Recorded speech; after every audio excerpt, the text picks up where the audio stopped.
Hey guys, welcome to my YouTube channel. Today I have a special guest. She is my god sister, longtime friend. Her name is Sunye, and she has a phenomenal story. For a long time, I've been wanting to do something like this with her, and God just put it on my heart to actually go through with it.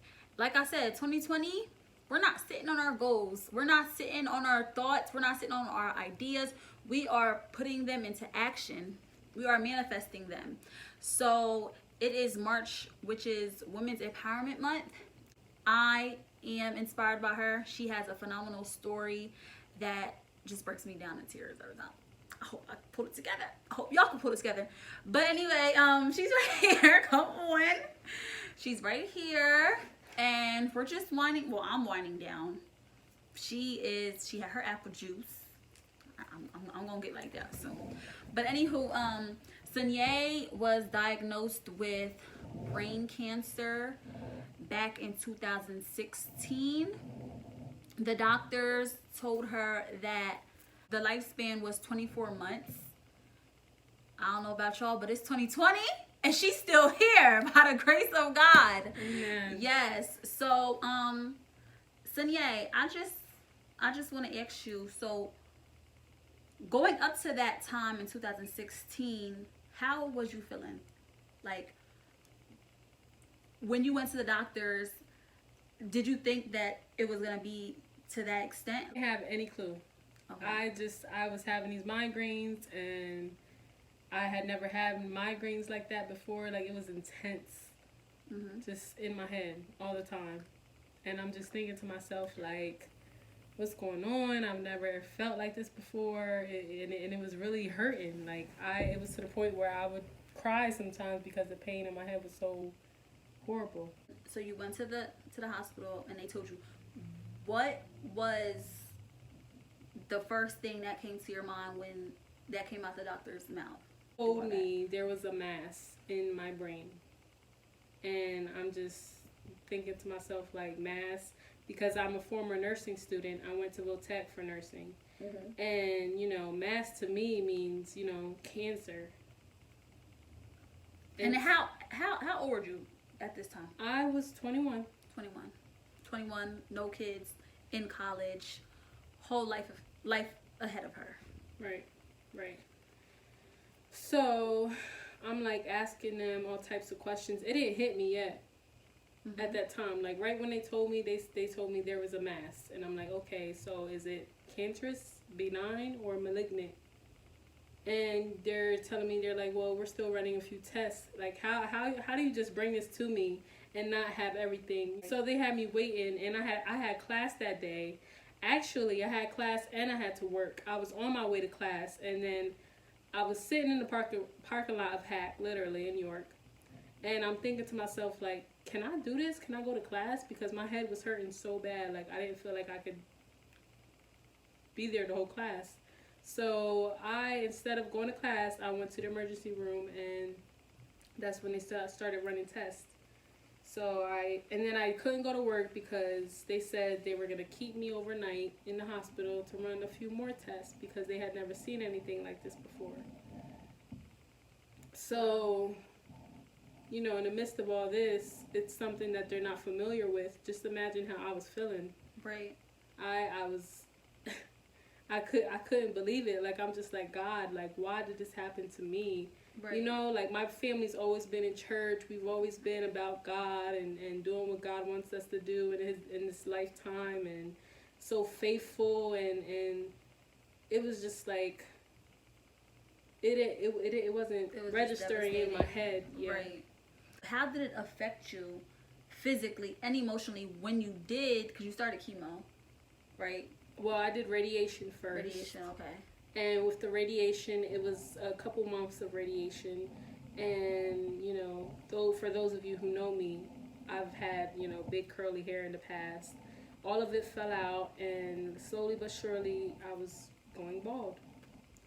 And so I finished the radiation, and then they put me onto chemotherapy. chemotherapy was like a pill that they gave me, and I had to take it, certain times of the day, and it just made me sick. I couldn't keep any food down, nothing that I drunk stood down. I was just throwing up constantly, and it wasn't for me. So I decided to stop taking it. Before that happened, they had me on a steroid pill that just completely blew me up. Like, I looked like a balloon. Like, my friend's mother didn't even recognize me on the street. And I didn't even recognize you. I was upstairs and she came inside and I heard her voice. So I knew it was Yeye or whatever. She's like, Josh, hi, whatever. I knew it was you.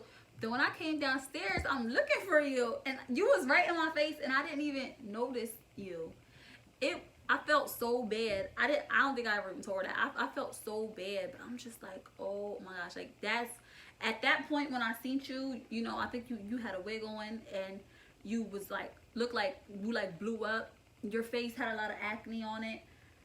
That's when it hit me. It's like, dang, she is really going through something. I didn't believe it. I'm like, oh, she has cancer, but sometimes, you don't really think it's that serious or whatever until, like I said, I seen that, and that was just like mind blowing for me. And I was like, this is serious. Like, it's time to. It hit home, and it's crazy. Like, you don't think about it as much when it's not your family or friends. Right. When you how did your life change from cancer? Like, you was in your prime. You was we're still in our prime because I'm 25, she's 24. But you was 21 years old. You know what I'm saying? In college, right? Was you in college still? Yeah. You was in college, dating, partying, doing the things that every 21-year-old does. And then just to say that you have cancer, a very serious cancer, and the doctors will tell you that you could only possibly live up to 24 months after you was diagnosed. Like, how it just gave me a whole new perspective on life. Like, life is short. Mm-hmm. And yes, everything that happens for a reason. So from that point on, I was just like, you know what, I'm gonna take it for what it is, and I'm just gonna do what I can and live the best life that I can. So how were you living before you got diagnosed? Like you said, I was partying, I was smoking, I was drinking, I was doing what I wanted to do, not caring about a thing, about my health. But now it's just like I'm much more serious about my health. Like, I take care of myself better. I just want more of God. Mm-hmm. I promised myself, like, my New Year's resolution for the past 2 years have been to just have a more intimate relationship with God and just, be closer to Him, praying to Him, worshiping Him, reading His Word, because, that's what life is all about. He's our creator, and He made us, and He just wants us to do His will here on earth as He does in heaven. Right. So do you think that you was just lucky that it is 2020 and you're still here, you beat the odds? Or do you feel like everything that you've done as far as spiritually and as far as doing the word, do you think that helped you to still be here?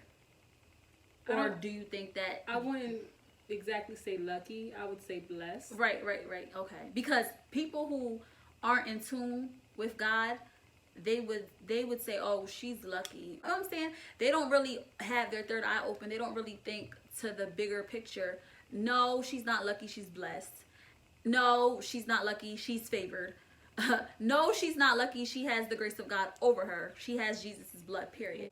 It had to be like very hard for you just to see your peers doing things, because a lot of times we get into this comparison mode. Everyone does it, and we judge ourselves based off other people's lives, and it could be very depressing. So tell me how you prevailed from that. I did start to see my life change as soon as I started getting closer to God, because it's like He takes things out of your life that you don't need. Like, I slowly started to see things and people and places and things I used to do just completely fall out of my life. Like, it wasn't something I wanted to do anymore, or people that I wanted to be around anymore, or things I wanted to do and say, and how I acted, and just how I talked and how I walked. It was just a complete change. And it didn't really faze me anymore. Like right now, like here at this point in time in my life, at this current state, I don't care to party. I don't care to drink, to smoke, to curse, to do any of that anymore, because I know that God has something better for me. And I know that He's going to continue to show me, and He's going to continue to show the people around me the change and just the positivity that I just want to bring out whenever I go somewhere, or whenever I'm talking to someone, or whenever I just walk in a room. I just want my vibrations to be good, and I want my energy to be good. And with all that said, what would you tell someone who's going through a hardship in their life that they have no control over?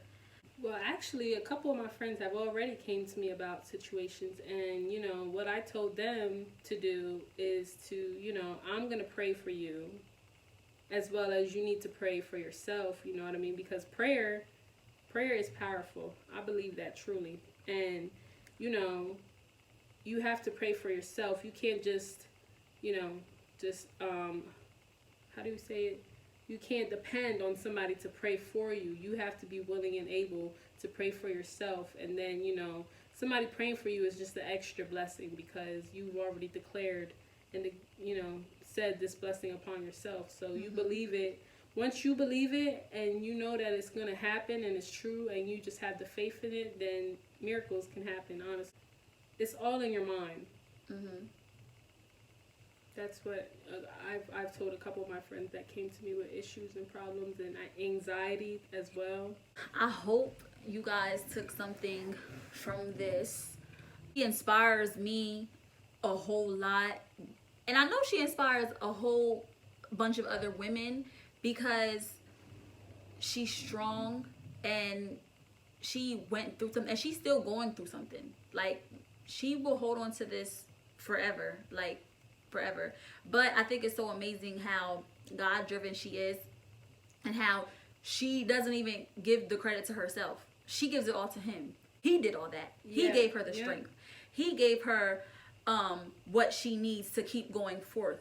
And that's where some people, mess up at too. They try to act like it's them or their doctors. No, it's all God. And that's really what I like about her. She gives all the credit to Him, because without Him, who knows where you would be, So it's just, it's been a lot, and you know it. Right. It's been a lot. Yeah. And people just continue to just say God is not real, the blood is dead. It's a total lie. Might be dead to you, but it sure ain't dead over here. Be covered, baby. Amen. We're covered. Sometimes we just get into thinking that our life is over, or we just like ask, why me? Everything happens for a reason, because if you didn't go through that, who knows where you would be in life. Right. I can say that I'm a lot stronger. My faith has grown, and I trust Him with everything in me. And sometimes God gives us things to go through, not even because of ourselves, just to help someone else. Right. Like, he gives His toughest battles to His strongest soldiers, so that way we literally can help the next person.